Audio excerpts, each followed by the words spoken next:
Hello and welcome back. How are all of you doing today? Today we're going to be covering what's going on in Cuba, and there was also a trip made by Hasan Piker, Greta Thunberg, and Code Pink, and a few others as well.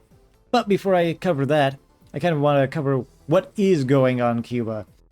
Right now, what's happening in Cuba is that they're facing roving blackouts, worse than they were before, because Trump is really locking in on the sanctions that were placed on the Venezuelan oil that was coming there.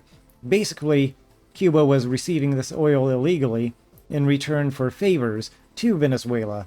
But now with Trump locking that down, they're no longer receiving this illegal oil.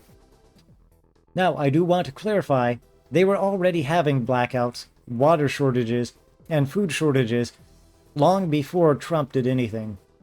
The embargo is making their situation a bit worse, but it was already really bad and getting worse before Trump did anything. In many ways, they were better off 100 years ago than they are today. Back then, they had more cars per capita and working functional roads.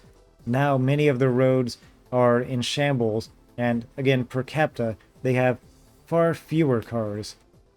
Not only that, but even before Trump came back into office, we see in 2024 there were over 600,000 Cubans who were suffering from water supply issues. That's what we hear from officials. Not only that, but that number is provided by the dictatorship of Cuba and appears to be a conservative assessment, so probably far more than 600,000. Not only that, but in 2024, there were over 250,000 people who fled Cuba. Unstoppable exodus, over 250,000 Cubans emigrated, not immigrated, emigrated, which means left in 2024. And their problems go far, far beyond any of that. So it's not just this embargo that's happening now that's affecting Cuba. And I want to point something out real quick. This is Greta singing in the streets here. Let's see. And it's interesting something she says. Show me what democracy looks like. Show me what democracy looks like. So yeah, show me what democracy looks like. However, the communist regime in Cuba currently suppresses any other people who disagree with them. They suppress all dissent and critics, they arrest them, and they ensure that communism is the only legal party in Cuba. So you can't really vote your way out of this. They don't really have that much of a choice. They're stuck no matter what. You get one flavor, that's all you get to vote for. And Hasan, while he's there, he says he wants to document the Cuban people and what they're going through, but he doesn't actually seem to care that much about them. And I went and linked up with the Progressive International boys. I met Jeremy Corbyn. That was fantastic. And I hung out with the Kneecap boys. We went out and drank at like a local establishment. And we have been we've just been living La Vida Loca, honestly.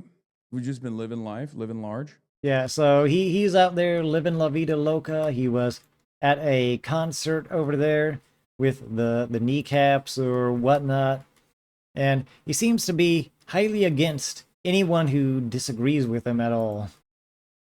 Basically saying that the Cubans who are stuck there, they're all the good Cubans. But the Cubans who were able to get away and fled, those are the bad Cubans.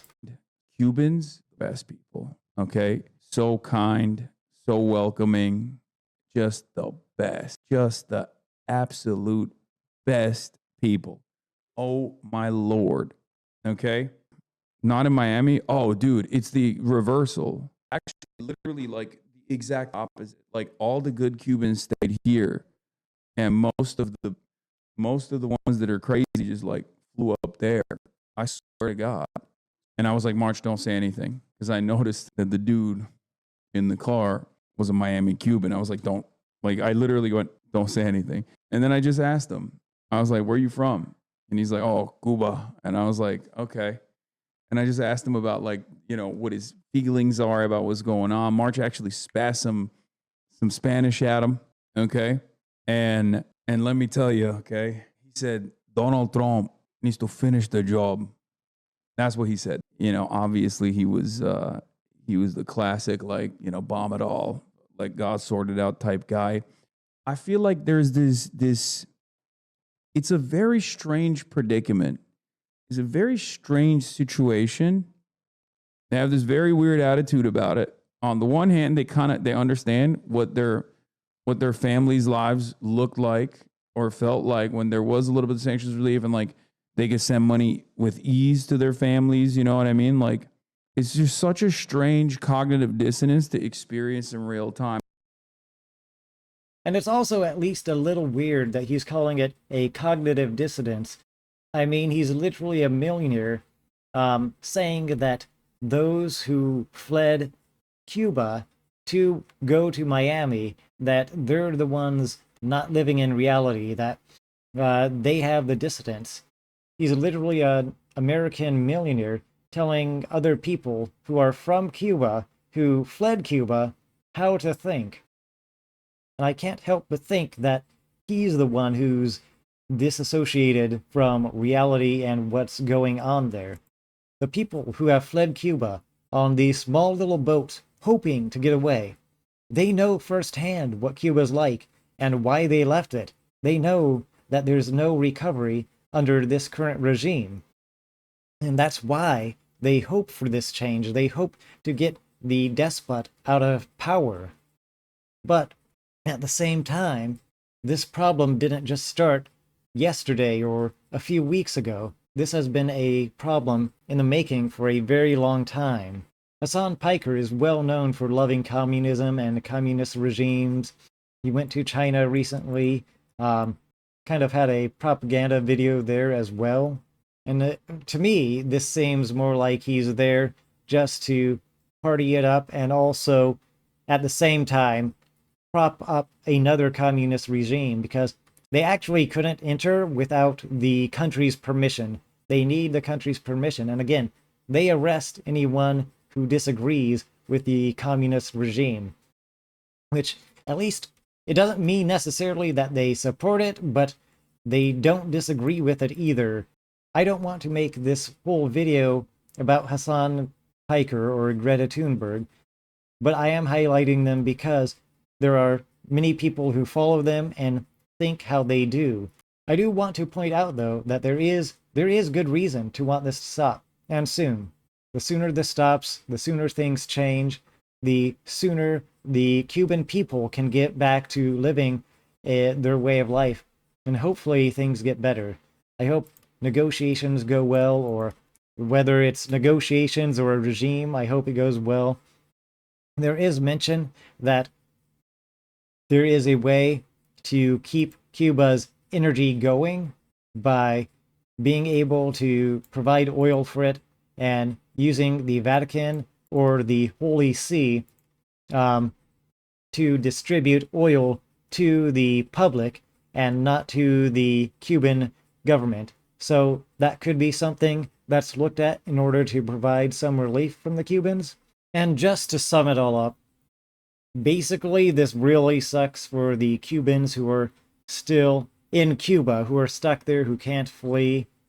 I am actually glad that Code Pink and others, whoever was there and whoever actually helped, that they were able to distribute humanitarian relief to at least some people who needed it. Obviously, they're not going to be able to supply for everyone, but I am glad that they were there and able to provide some relief. I highly disagree with their points, and I do want to clarify, I understand that they've received a lot of backlash. I'm not focused too much on just hating on them or anything like that. I disagree with their stances and everything, but I don't want this video to be focusing on hatred of a few people, but rather I want to bring attention to the Cubans that are suffering there, kind of the situation that they're going through, some of the perspectives that people have. If this regime continues on, then there's just going to be a lot more suffering for these Cuban people in the future. And that's why I hope it ends. So I'll be praying for them. I'll be praying for the Trump administration as well as the Cuban administration, and praying and hoping that something works out and very soon, and that it's beneficial for everyone. And also for anyone who has the perspective of, I wish Trump would just focus on America and making it great again, or whatever it is. There are actual very real security issues involved with Cuba because they've been helping China and Russia to spy on us. They've allowed them to port their nuclear powered submarines, some of their ships there. And Cuba is only about 90 to 100 miles away from USA, depending on where you measure it. And it's closest to Florida, and Florida is about 400 miles from point to point. So it is far less than one Florida away from Florida. So that is concerning. That's kind of the motivation for America to intervene there for security's sake, because China and Russia and others have been using Cuba to spy on us and exert pressure on USA. But again, I hope this works out best for everyone, that we get the good ending. We want the good ending, guys, not the bad ending, the good ending. So that's what I'll be hoping for. That's what I'll be praying for. With that, I hope you all have a wonderful night. Sayonara later, and goodbye.